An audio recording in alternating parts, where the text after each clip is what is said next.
Olá, primeiro ano, tudo bem com vocês? Eu espero que sim. Estamos seguindo para mais uma videoaula nessa sexta-feira. Eu estou usando a apostila 4, frente A, e essa aula de hoje é uma continuação do capítulo 2, cujo título é Tecido Conjuntivo. Eu comecei a aula sobre esse capítulo na semana passada, comentei que ele seria dividido em duas videoaulas, porque tem muitas características. A gente vai estudar 5 tipos, então fica mais fácil de distribuir e compreender o assunto, tá? Na semana passada eu falei sobre as características básicas de um tecido conjuntivo. Então é um tecido que está presente em várias partes do corpo.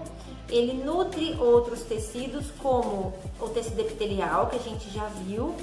E de acordo com a característica dele, ele pode ser denso, firme ou rígido, ou pode ser líquido. Eu falei, inclusive, repetindo agora que essa informação é importante, o tecido conjuntivo tem uma característica que é matriz intercelular, comparando com o primeiro tecido que nós estudamos, que foi o tecido epitelial, né? A matriz intercelular, que é o espaço entre as células do tecido conjuntivo, pode conter vários tipos de células. Isso tudo eu também falei já na videoaula da semana passada, tá? Hoje eu vou falar sobre 3 tipos de tecido conjuntivo. O tecido conjuntivo hematopoético, tecido conjuntivo adiposo e o tecido conjuntivo de transporte. Então, gostaria que vocês colocassem na página 17 da apostila 4 e prestassem atenção nesse título, que é o tecido hematopoético. Hematopoético significa formação, produção de sangue. Então é um tecido que tem como principal função produzir células sanguíneas, tá? Esse tecido hematopoético, ele está presente dentro da medula óssea vermelha e dentro do timo e do baço, certo? Esse tecido ele tem 2 tipos principais de células: células tronco mieloides e células tronco linfóides. Essas células tronco, lembrando, uma pausa para quem não sabe ou não se lembra, a célula tronco é uma célula indiferenciada que tem, inclusive, dependendo da natureza dela, o potencial de se transformar em qualquer outra célula, tá? Então, células tronco mieloides são células que vão se diferenciar em glóbulos vermelhos, glóbulos brancos e plaquetas. A gente vai ver tudo isso separadinho daqui a pouco, tá?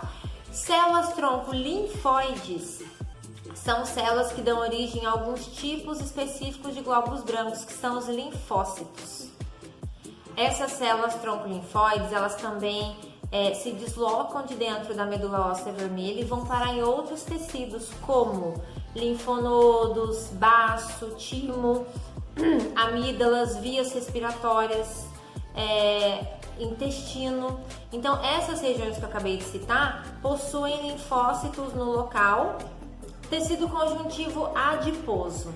O tecido conjuntivo adiposo tem como função armazenar lipídios. As células armazenam lipídios. Inclusive, elas são chamadas de adipócitos, né? Ou células adiposas, tá? Os lipídios são armazenados no citoplasma, muitas vezes dentro de vacúolos, né? Muitas vezes o núcleo é deslocado do centro das células para liberar mais espaço. E essas células são acumuladas formando esse tecido que tem baixa atividade metabólica, tá? Função do tecido adiposo: é um tecido que previne contra choques mecânicos, digamos assim, amortece a região, preservando os órgãos internos.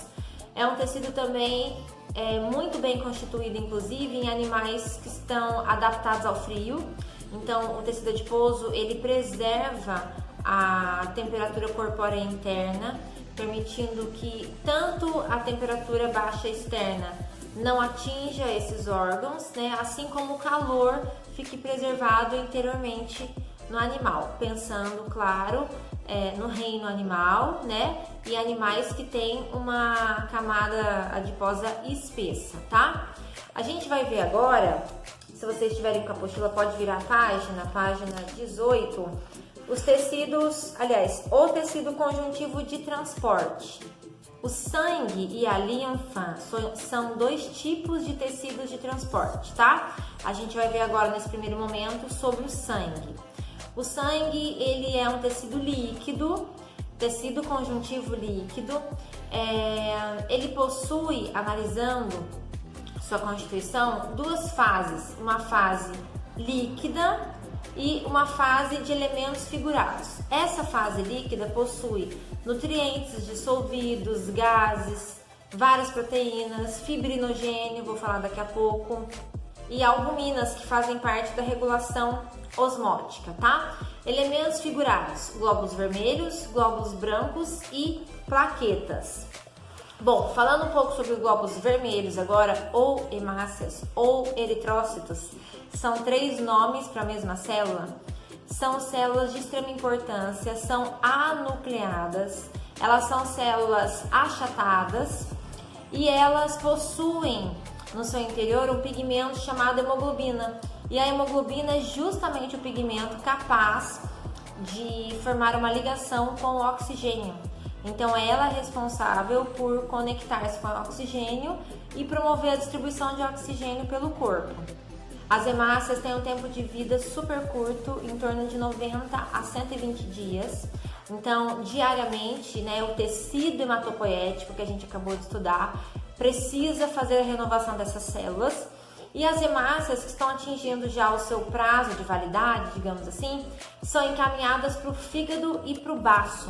O baço, principalmente, ele faz, digamos que a reciclagem de algumas substâncias da hemácia, devolvendo isso, inclusive, para o tecido hematopoético promover novas células. Bom, os leucócitos ou glóbulos brancos são células que não possuem hemoglobina, então tem a coloração super diferente do glóbulo vermelho, são bem maiores que os glóbulos vermelhos e são células especializadas na defesa do organismo. Alguns glóbulos brancos fazem fagocitose, outros são especialistas na produção de anticorpos. Alguns fazem um fenômeno chamado diapedese. Eles conseguem sair de dentro do vaso sanguíneo, entrar em algum tecido para promover a fagocitose, então defendendo o local onde ocorreu uma possível contaminação, tá? Os leucócitos são extremamente numerosos no sangue. Existem cerca de 7 a 10 mil leucócitos por milímetro cúbico de sangue. E quando é feito um exame, por exemplo, e ocorre a constatação de, vamos supor, 20 mil leucócitos por milímetro cúbico, isso configura uma situação chamada leucocitose, tá? Ou seja, um aumento exagerado de leucócitos caracterizando uma infecção.